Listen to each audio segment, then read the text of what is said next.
fundraising ideas, and Angie Monger is going to present that for us. Thank you, everyone.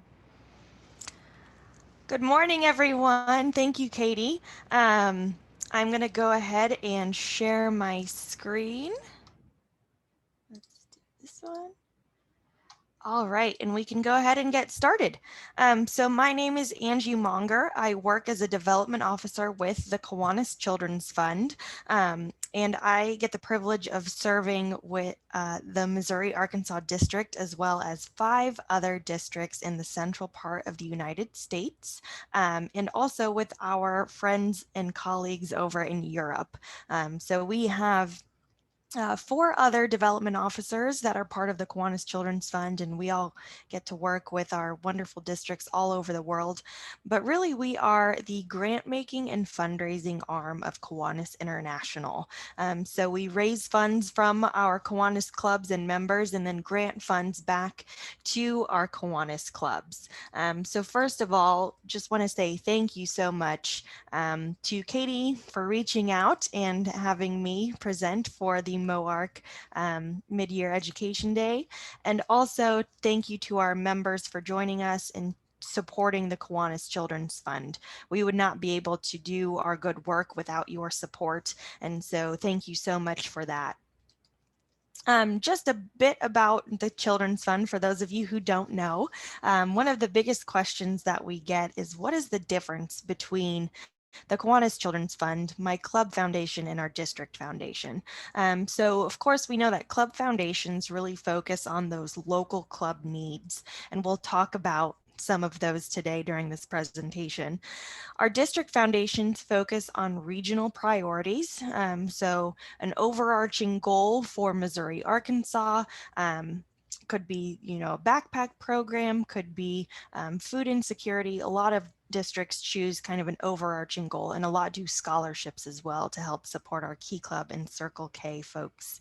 And then the Children's Fund is actually able to amplify that impact. So not only are we supporting individual club projects and district projects, but we are also working at a global scale. So some of you might be familiar with our iodine deficiency disorders program, as well as our maternal and neonatal tetanus program as well. So these are the different causes that we support at the Children's Fund. So we do have a hand in grant making for our SLPs, so our Key Club and Circle K clubs can also apply for grants. Our club and district service projects as well. We also have disaster relief, and as I mentioned, iodine deficiency disorders and maternal and neonatal tetanus are our 2 global campaigns with UNICEF. So we are able again to work at the club level, but also amplify that Kiwanis impact to communities all over the world. So that's a little bit of background about the Kiwanis Children's Fund. But of course, today we are here to talk about developing and funding your project. So one of the most important things when it comes to developing your project is actually starting with the community needs assessment. And what is a community needs assessment? It's basically what it sounds like. So you're taking the time to learn about what your community really needs. It helps you measure those needs and what is already being done to address them, so you're not duplicating efforts. It also is an opportunity for you to understand what needs the community has, why those exist, and how those can be addressed. It confirms that your club's work is relevant and necessary, which is very important when we're talking about funding our projects. It also helps community members become engaged with your club and how they can help contribute to solutions. Your club can use the data that you gather to make a case to other potential project funders. And other community organizations and members can then use that data that you collect and inform their strategic planning, assist in their priority setting, and also help improve their existing programs. So we'll go over all of the steps that you need to actually do a community needs assessment, but this is really what we recommend to determine what project you should do and make sure that it does fit in your community. So first of all, it's really important to define the scope. So there are so many issues affecting kids and communities, and oftentimes one issue is related to many others, and it's easy to expand that range of issues until it's hard to know where to start. So remember that you need to identify the problem you want to solve before you create a project to address it. So it's important to start your community needs assessment by identifying the geographic area that will be assessed, as well as the community members who will be served. And this can be big or small as you determine. So for example, you could do the entire city of St. Louis, or you could do as small as a school in your community. I actually used to live in University City. So if I was still in St. Louis, I might focus on University City rather than the entire St. Louis population. So that's an opportunity for you to either work really as a small community or broaden your impact. And as you conduct your research, always ask yourself whether you are going beyond your original area of study. So make sure that you're taking time to refer back to that geographic area that you picked, as well as that community, and that research that you're doing goes back to them. Another important step is to decide whether to go solo or to collaborate. So will you complete the community needs assessment on your own, or will you work with community partners to complete the assessment? So if you do decide to collaborate with other partners, consider working with corporations, other nonprofit organizations, local community organizations, or foundations. And collaboration is actually helpful in some ways. You might gain additional resources, you're engaging more community members, and you're establishing relationships beyond the reach of your club. And again, this is another key point when we're talking about funding these projects. So step 3 is to collect the data. So again, make sure you have that scope in mind. So focus on that chosen community and focus within that geographic area. So there are a lot of different methods to actually collect this data. So your club can determine which ones are best suited for your needs. For example, a community meeting, you can invite community members to discuss the issues, voice concerns, and express what the community's needs and priorities are. Another option would be a focus group.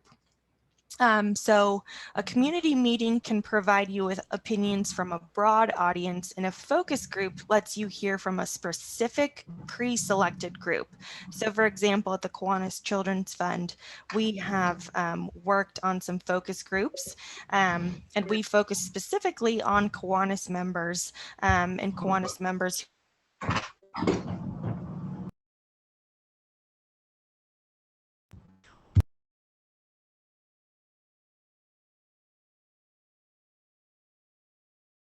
who have held leadership positions. So participate in this focus group. So that's a great opportunity for you to pre-select who you will be collecting that data from. Another opportunity is in interviews. So that one is even more individualized than that community meeting or focus group. Allows you to speak one-on-one with community members and gain a deeper understanding of that individual's opinions. Again, that could be maybe a student at the local school or a parent that you are working with. And finally, a survey. So with a survey, you can collect information and opinions from community members in person, via email, phone, or mail. So this is an opportunity if you right now, of course, we're not really meeting in person. So this is an opportunity for you to send that information via email or do phone surveys. So you're not having to gather with everyone. So that's another great opportunity. But regardless of which method that you're using, it's really important that you keep some tips in mind. So that would be to establish your goals, Make sure to prepare questions in advance. If you are meeting in person, make sure that it's an easily accessible location and a convenient time for those participants. Set an agenda and follow it. And of course, the most important is to take notes. After we've collected all of our data, it's time to determine our key findings. So you will likely collect a lot of data and information about your community needs in all of our data collection. So it's important to then take that and analyze it to identify your key findings. So that will validate your anecdotal evidence of community needs and assets. So making sure that you identify what is already being done in your community versus where those gaps are. It will also highlight significant trends. So maybe in your survey you found that many of the students in this school don't have weekend meals because their parents can't afford it. So that's a trend that you can see from some of the data that we're analyzing. It will also reveal differences across segments of the community. So maybe teachers have a different viewpoint than a parent, than a student. So again, make sure you're diversifying the participants that you're using to collect this data. So then key findings can be organized into categories to help summarize the data, such as, we talk about SWOT analysis a lot. So your strengths, your weaknesses or gaps, your opportunities, and your challenges. So that's an easy way to kind of put that data into set categories. Then it is time to set priorities and create an action plan. So armed with your key findings, your club can now make an informed decision about how to address your community's needs. So make sure you're creating an action plan that's complete with goals and objectives for your project, and then determine how you will measure your project's effectiveness and track it over time. So this is really the point where you're setting up what exactly your project will do and what your project will be. And finally, it's really important to share your findings. So distribute your action plan. Allow the community and the participants that you maybe interviewed or collected that data from to benefit from your findings. Also, community members are more likely to support your efforts when they clearly understand the work you've done and how it meets the community's needs. Again, these are all really important to determine what it is that your community needs. Here I live in Indianapolis now, and I live between a couple of schools, and if I don't properly do a community needs assessment, I might say, well, I'm going to do a literacy project. Well, maybe the literacy rate between these two schools is 95%, and that need is already being met. So perhaps I should focus on a different subject or aspect. So that is why it's so important to do a community needs assessment. So you are making sure that you're not overlapping with the needs that are already being met. So now that we've identified what our project is, how are we going to fund that project? And again, step-by-step process, we usually find that to be the most informative and easy way to do these. So of course, it's most important to set your goals. So determine what you're raising the money for and estimate how much you'll need. We just talked about a singular project. Maybe that's the only thing that you're creating this fundraising plan for, or maybe you're fitting that project into other existing things that your club does. So consider those existing projects, new projects your club would like to start, or any long-term club goals. So list a cost along each project, and that is the total that you will need to raise. Again, this is going to be different depending on what your club does and how your club decides to fundraise. But one of the most important things is that a lot of people don't realize this, or maybe don't think about this, is that it costs money to raise money.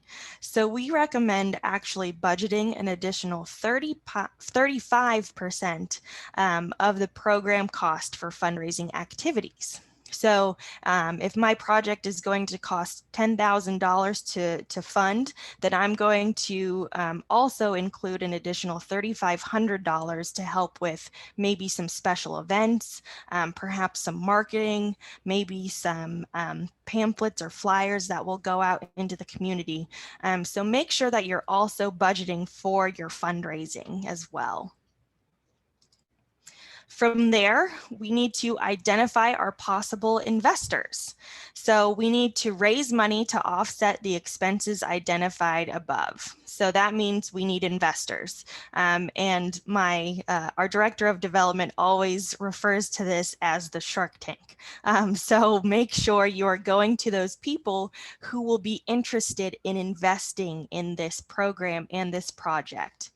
And don't feel limited to fundraising within your club membership.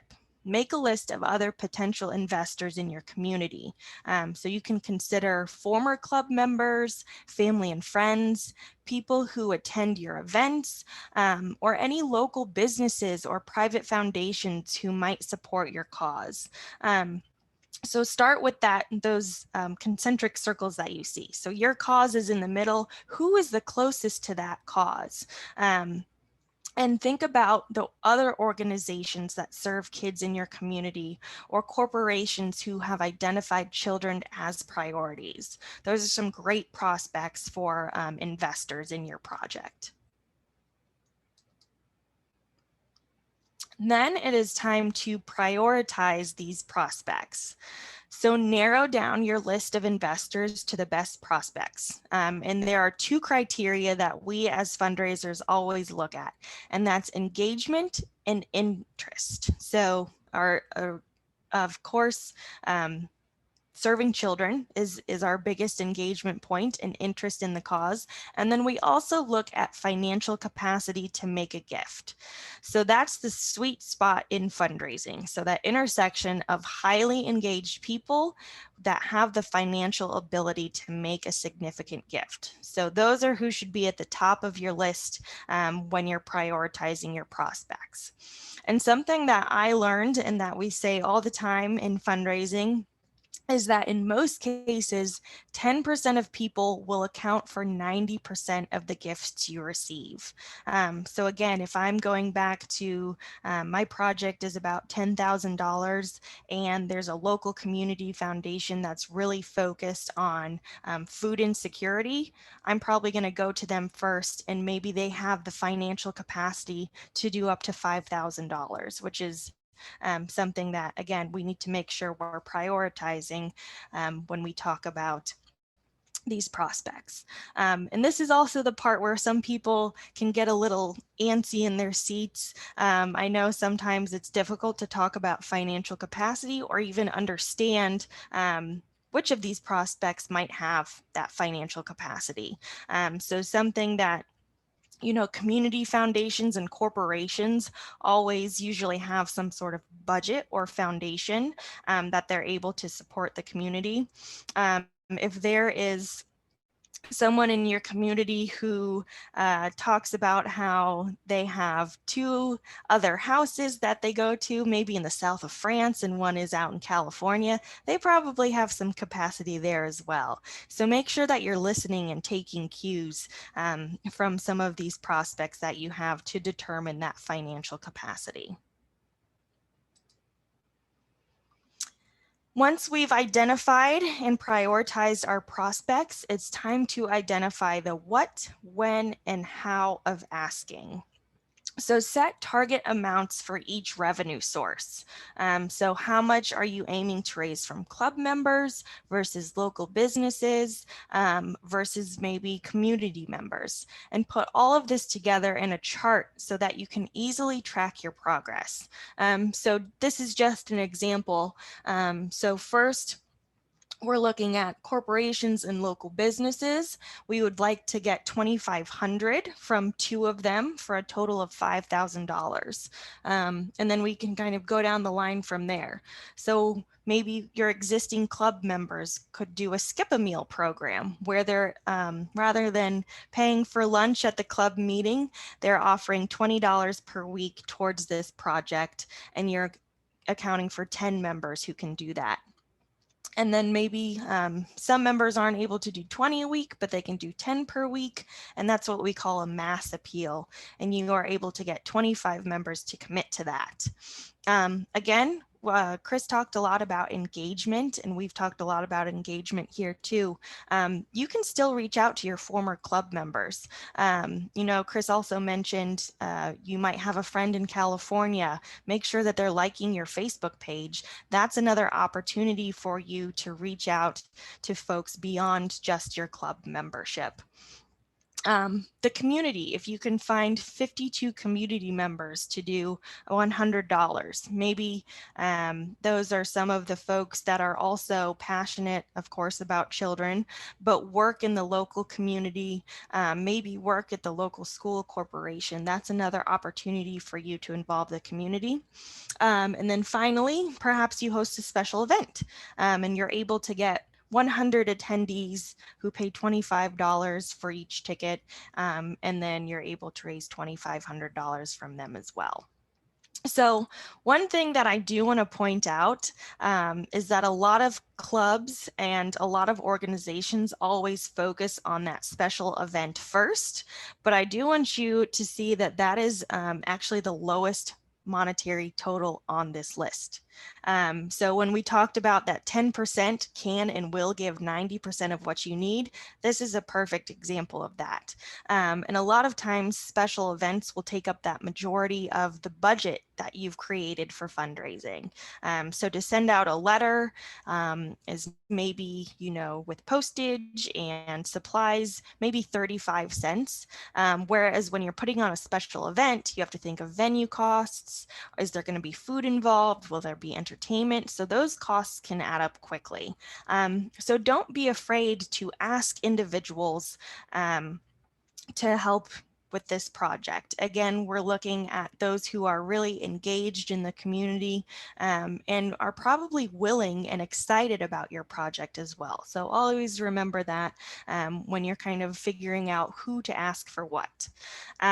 It's also really important that you have the timing of the ask correct. So the time to ask for a gift is when you have enough information and a strong enough relationship with the donor that it won't feel like arm twisting.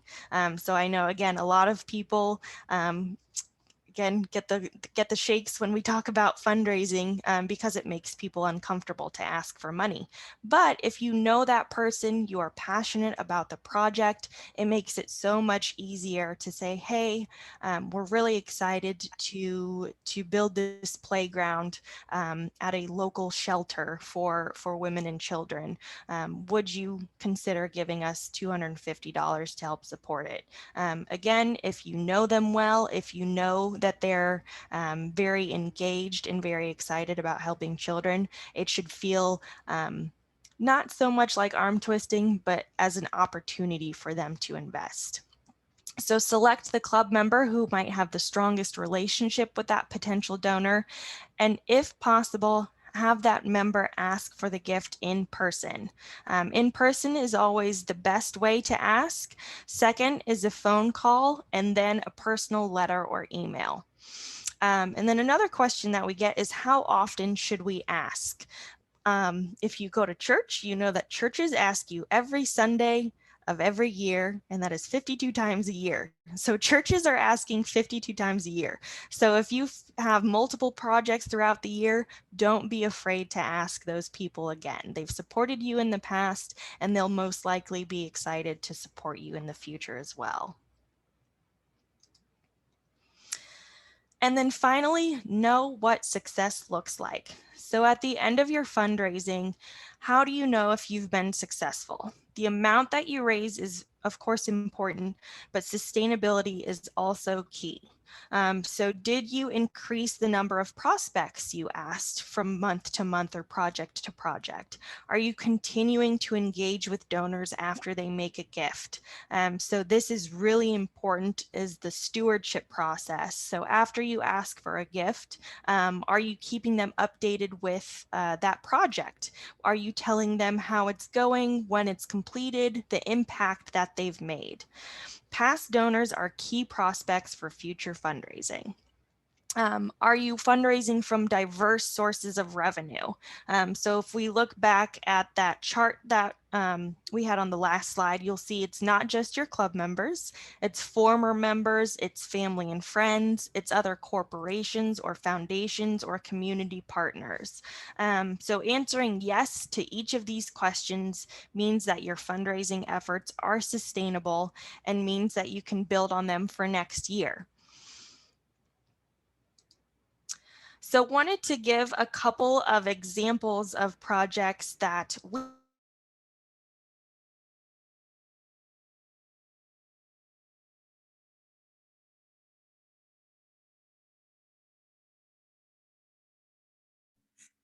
we have actually funded at the Kiwanis Children's Fund, where members of the Division 25 clubs dedicated thousands of hours of service to a project called the Playground Effect. So through the help of the Kiwanis Children's Fund and other partners and sponsors, Kiwanians built playgrounds at 16 early childhood centers. And what the important thing is that none of these centers had any playgrounds, had any equipment or a space. So thanks to Kiwanis and these Kiwanis clubs, each center now has a fenced in play area. You can see this precious little girl enjoying her time on the seesaw. And the playgrounds have actually allowed the centers to receive certification from Jamaica's Early Childhood Commission. So they're working to ensure that all children have access to quality care and education during the formative ages of 0 to 5. So again, there was a huge need. These kids didn't have anywhere to play. And so they were able to build, again, playgrounds in 16 different early childhood centers. Another example is down in Tennessee, the Greater Music City Kiwanis Club figured out and found out through research that more than half of all children in Tennessee have at least one ACE marker, which means that they have experienced some sort of physical or emotional abuse, physical, emotional neglect, or family dysfunction. So the Kiwanis Club of Greater Music City actually received a grant in October from the Children's Fund to launch a program that uses reading and mentoring to help mitigate the effects of trauma on children.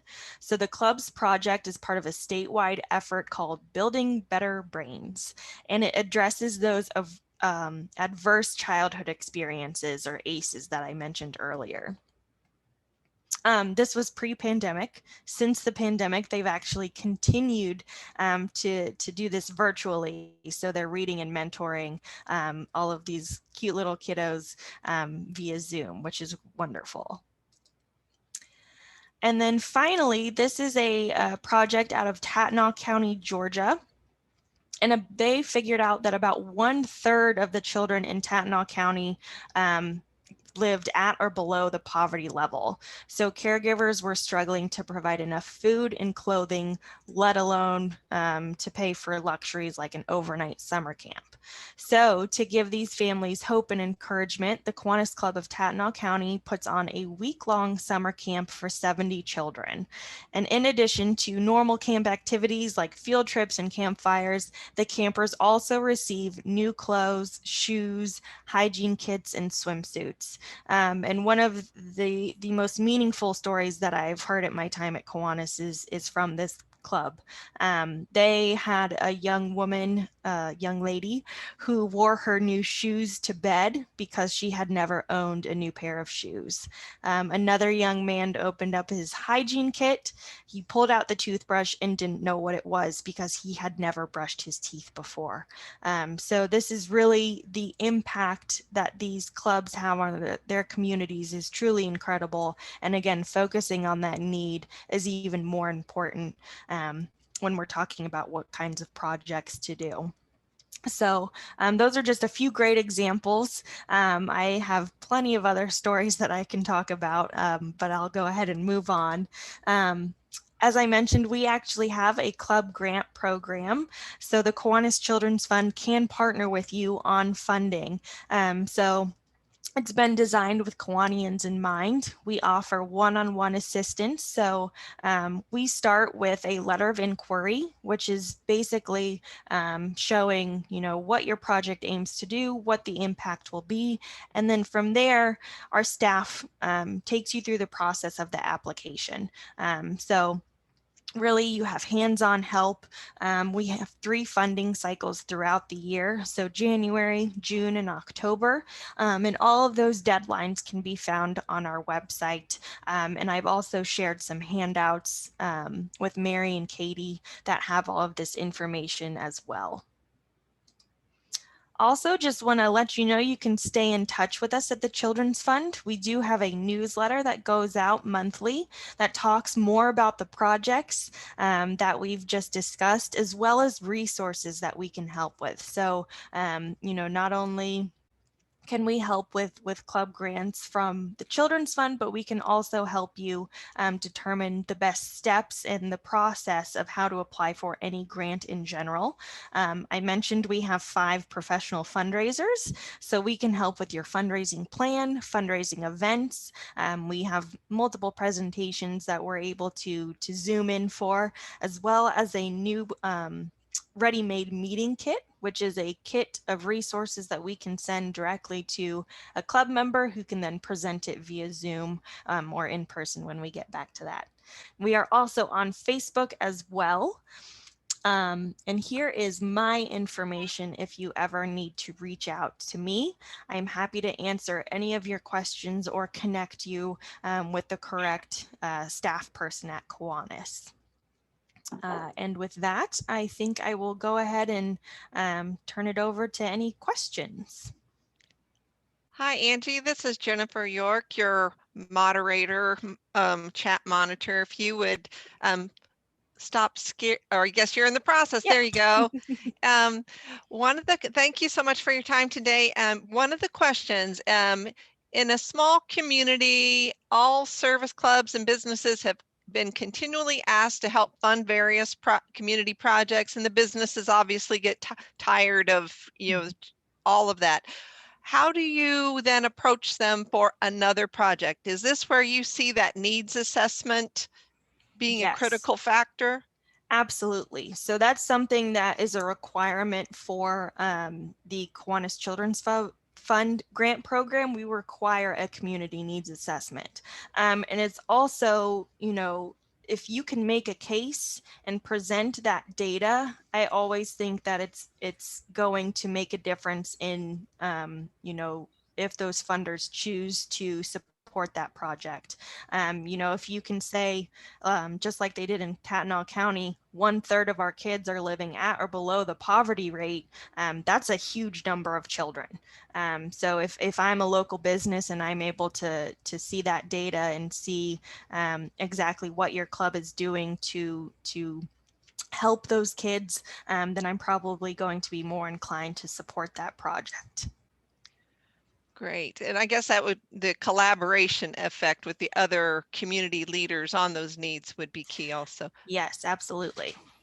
Then as far as like a lot of clubs, don't have a 501c3 foundation. So they run into the issue that some businesses or potential donors will only donate to 501c3s, but yet sometimes the foundations are not feasible for small clubs. So what do you suggest? So that's a good question, and we can actually help with foundation management. So we can help clubs set up any sort of foundation that they might need and help manage that, and bylaws and policies and everything. So that's another resource that we have. So when it comes to, not being able to be a 501c3, I think what's important is potentially to partner with another organization that might have those resources, especially if you're able to do, a joint project with a local Boys and Girls Club, maybe another joint project with Big Brothers Big Sisters. That's an opportunity where they will probably have those resources. So then you're able to kind of partner together so that those donors can still get the tax benefit, but you are still partnering and helping to find those donors as well. Great ideas. And then as far as, can you give some examples what kinds of projects that have recently been presented grants? Yeah, absolutely. So we went over a couple in this presentation. Some of the other ones that we've done, over in Washington State, there was a club that worked with a local women's shelter, and they helped to build a playground there. So what's really important about that is, sometimes the women or kids who are living in this shelter are not able to go to public places because maybe they've been in an abusive relationship or have other issues with family members. And so creating this safe space that was within the shelter grounds was really important for those kids and for those families. Another that I really love, we partnered with a Kiwanis club over in New York, and they were able to put on a Special Olympics bowling league for their community. So they specifically focused on the special needs kids in their community, and were able to provide an opportunity for them to just be normal kids. And that's something that I think, again, is really important. So we have a plethora of examples that I can share, but I'm happy to send that link out, and you can sign up for our newsletter, which also will share those stories too. Okay, well, thank you. I think we are at the end of your presentation time, so I'd like to thank you so much for your time today and for all of the information you shared. Thank you so much. I really appreciate all the questions, and I will be sticking around after if there are any more. Thank you so much.